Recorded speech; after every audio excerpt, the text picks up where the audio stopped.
बहुत समय पहले सुंदरवन जंगल में दो शेर रहते थे। शेर खान और गब्बर खान। ये बस नाम के सगे थे, खून का रिश्ता था, लेकिन दिलों में जंग छिड़ी थी। एक तरफ था न्यायप्रिय, मेहनती और दूरदर्शी राजा शेर खान, और दूसरी तरफ था लालच और अहंकार में डूबा गब्बर खान।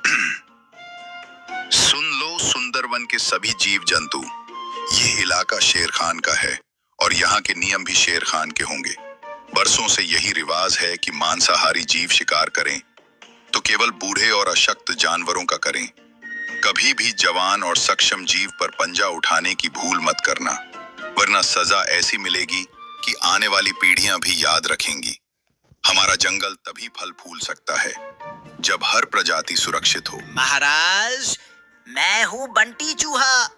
अगर मेरी बात सुनने की इजाजत दे तो मैं कुछ बोलूं? कही बंटी चूहा, कहना क्या चाहते हैं आप, खुलकर बताइए। महाराज, शाकाहारी जीवों की हालत दिन ब दिन खराब होती जा रही है। जंगल की जो जमीन अनाज उगाने लायक थी, उस पर तो आपके भाई गब्बर खान का कब्जा है। बाकी जमीन इतनी बंजर है कि चाहे जितनी मेहनत करें, पेट भरने लायक अनाज नहीं मिलता।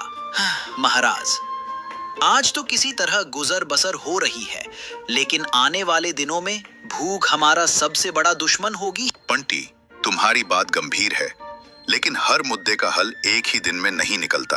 आज के लिए इतना कहता हूँ, जितना है उसमें सब गुजारा करो। कल का सूरज नई उम्मीद लेकर आएगा। हम इस पर विचार करेंगे और कोई भी अन्याय, चाहे वो मेरा भाई ही क्यों ना करे, बर्दाश्त नहीं होगा। शेर खान इतना बोलकर चला जाता है और उधर गब्बर खान, इस बार जनगणना का क्या हाल है? कितने शाकाहारी जीव बचे हैं मेरे इलाके में? महाराज, बस एक ही परिवार बचा है, मेमना रानी और उसका छोटा बच्चा। बाकी तो आपके शिकार में सब खत्म हो गए। सिर्फ 1 महीने में ही आपके इलाके में शिकार ढूंढना भी मुश्किल हो जाएगा। ये क्या बोल रहा है तू? अगर शिकार ही नहीं रहेगा तो हम खाएंगे क्या? भूखे मर जाएं क्या हम? महाराज, यही तो आपको पहले सोचना चाहिए था। जब से आप राजा बने हैं, आपने इतनी बेरहम शिकारी की है कि गिनने के लिए उंगलियां कम पड़ जाएं। अब हालत यह है कि आखिरी बचा शिकार भी आपके बड़े भाई के इलाके में भाग गया है। भागेगा कहाँ? शिकार मेरा है, चाहे वो भाई के इलाके में क्यों ना चला जाए। आज चाहे आसमान टूट पड़े, मैं उस मेमना रानी को खाकर ही दम लूंगा। चल भेड़िया, मेरे साथ। इतना बोलकर दोनों मेमना के पास जाने लगते हैं।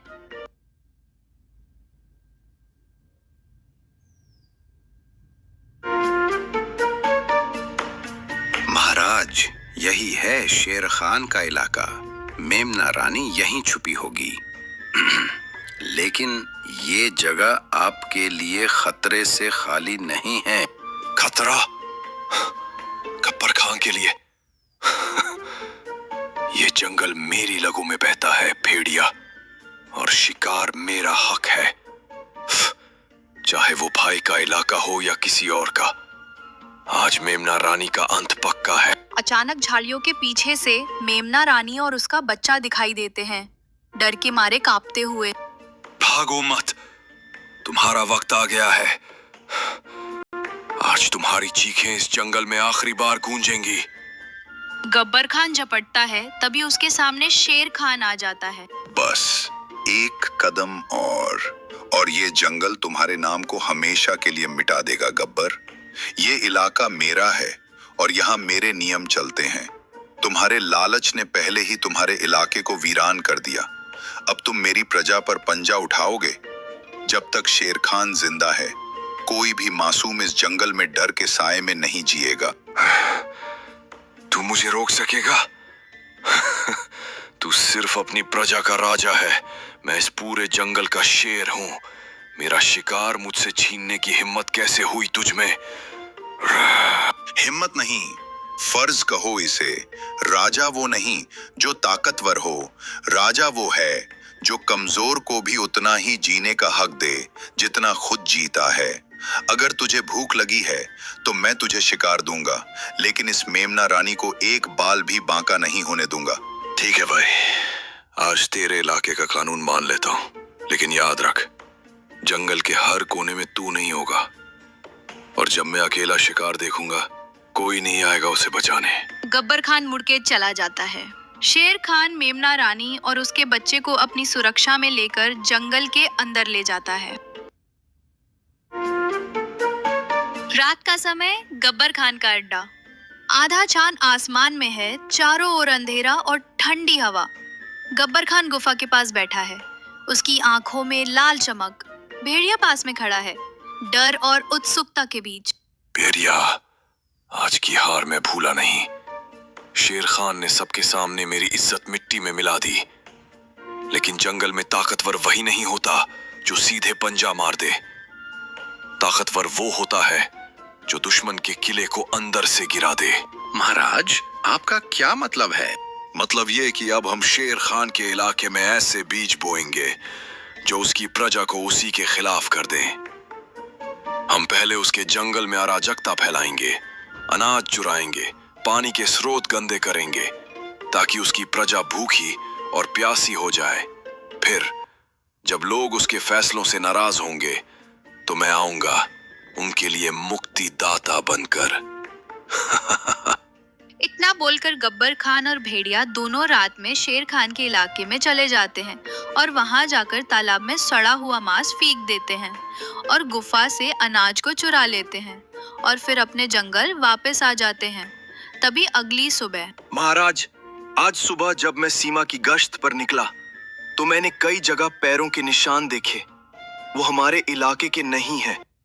ऐसा लगता है कि कोई रात के अंधेरे में आया, चोरी की और फिर वापस चला गया। ये सिर्फ पानी और अनाज की कमी का मामला नहीं है महाराज, ये किसी बड़े षड्यंत्र की शुरुआत है। मैंने अपने कानों से सुना है महाराज। पिछली रात पहाड़ी के पार कुछ अजनबी भेड़ियों की बातें हो रही थी। वे कह रहे थे जब भूख बढ़ेगी तो राजा पे शक खुद उसकी प्रजा करेगी। ये शब्द मुझे बेचैन कर रहे हैं। महाराज, हमें जल्दी कुछ करना होगा, वरना भूख और डर हमारी एकता को तोड़ देंगे। महाराज, मैं तो बस पानी लेने तालाब गया था, लेकिन माँ की हालत देखकर मेरा दिल बैठ गया। पानी में सलांद है, मछलियाँ ऊपर तैर रही हैं। अगर ऐसे ही रहा तो ना हम पी पाएंगे ना फसल उगेगी। मुझे तो लगता है कि ये काम किसी अंदर के गद्दार का भी हो सकता है जो दुश्मन का साथ दे रहा है। महाराज, मैं आपसे एक बात साफ साफ कहूंगी, ये काम सीधा साधा नहीं है। ये योजना किसी ऐसे के दिमाग से निकली है जो हमें अंदर से कमजोर करना चाहता है। गब्बर खान के पंजे सीधे हमारे इलाके तक नहीं पहुंच सकते, लेकिन उसकी चालाकी जरूर पहुंच सकती है। अगर आप कहें तो मैं रात में गुप्त रूप से उसके इलाके में जाकर पता लगा सकती हूँ कि वो क्या साजिश रच रहा है। तुम सब मेरे परिवार हो और इस जंगल के रखवाले भी।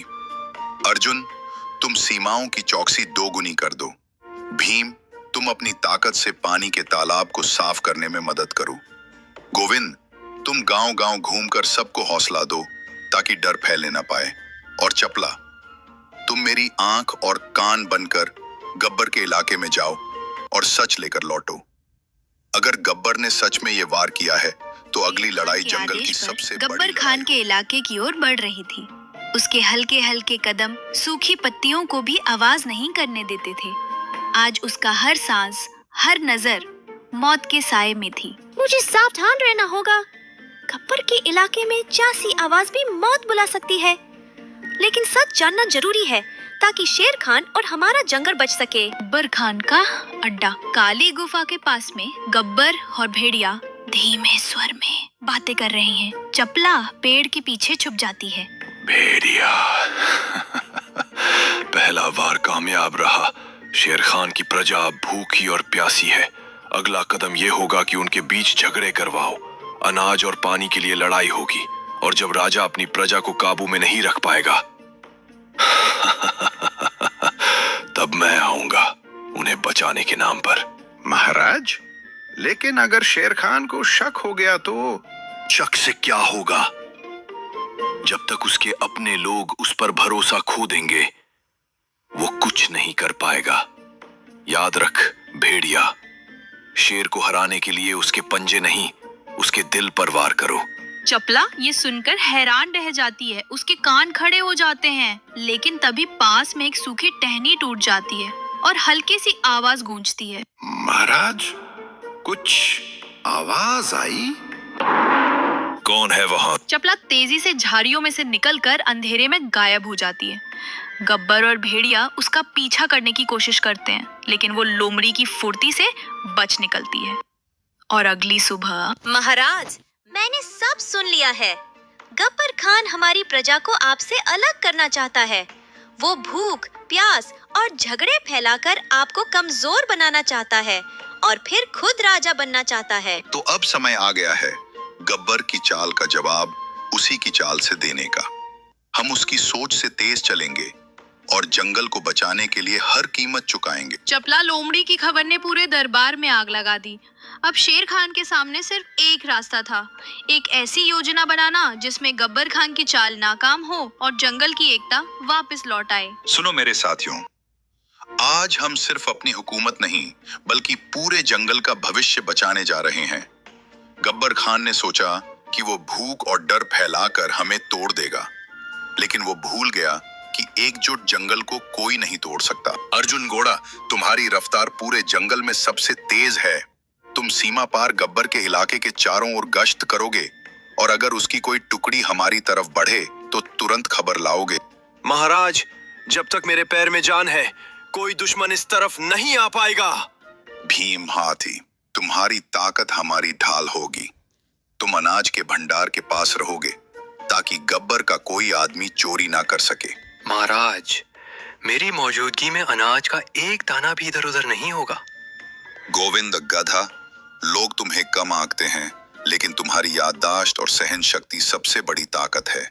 तुम जंगल के हर घर जाओगे और सबको समझाओगे कि गब्बर की अफवाहों पर भरोसा ना करें। महाराज, जब तक मेरी आवाज पहुंचेगी कोई भी अपने राजा पर भरोसा खोएगा नहीं। पंथी चूहा, तुम्हारा कद छोटा है लेकिन काम बड़ा। तुम गब्बर के अड्डे के अंदर घुसकर उसकी खाने पीने की चीजें कुतर दोगे ताकि उसकी टोली कमजोर हो जाए। समझ जाइए महाराज, अब गब्बर को दांत दिखाने से पहले दांत साफ करने पड़ेंगे। और चपला, तुम्हारा काम सबसे मुश्किल है। तुम गब्बर के बीच फूट डालोगी।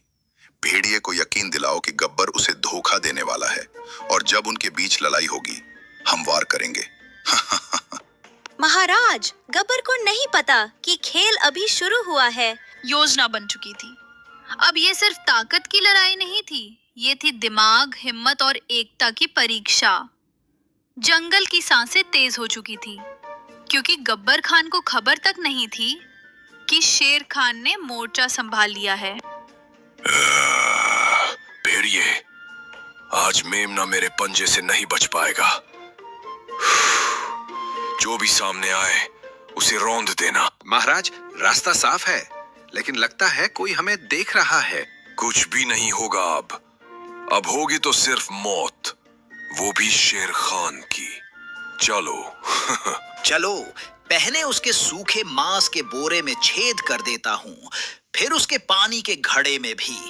अब देखता हूँ कितने दिन ताकत में रहता है। इधर हाथी और लोमड़ी गब्बर खान के सामने आ जाता है। रास्ता बंद है। अगर एक कदम भी आगे बढ़ाया तो सीधा आसमान में उछाल दूंगा। हट जा हाथी, वरना तेरे कान फाड़ दूंगा। कोशिश करके देख ले। हाँ हाँ, भेड़िए, सुना है गब्बर खान तुम्हारे हिस्से का शिकार खुद खाने वाला है। तुम उसके लिए सिर्फ नौकर हो। क्या वो मुझे धोखा देगा? सोच ले। अभी मेमना तेरे पंजे में आ सकता है, वरना गब्बर सब खा जाएगा। महाराज शेर खान, गब्बर जंगल में प्रवेश कर चुका है।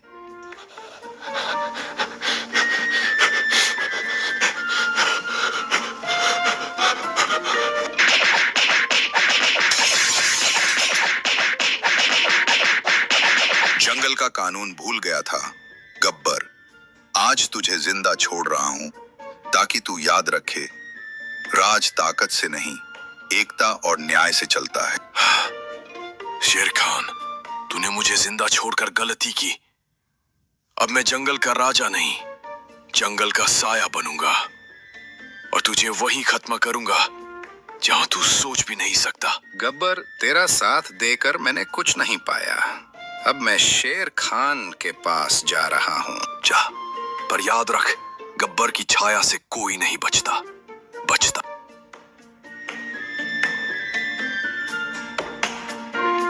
इस जंगल में कोई भी राजा नहीं है, राजा सिर्फ न्याय है। और न्याय कहता है जो प्रकृति से विश्वासघात करे उसकी जगह यहाँ नहीं। तो दोस्तों, इस तरह शेर खान गब्बर खान को एक और जिंदगी जीने का मौका देता है और फिर सुंदरवन फिर से शांत हो गया। मेमना रानी अब बड़ी होकर जंगल की रक्षक बनी। बंटी, चपला, अर्जुन और भीम सब अपने अपने काम में लग गए।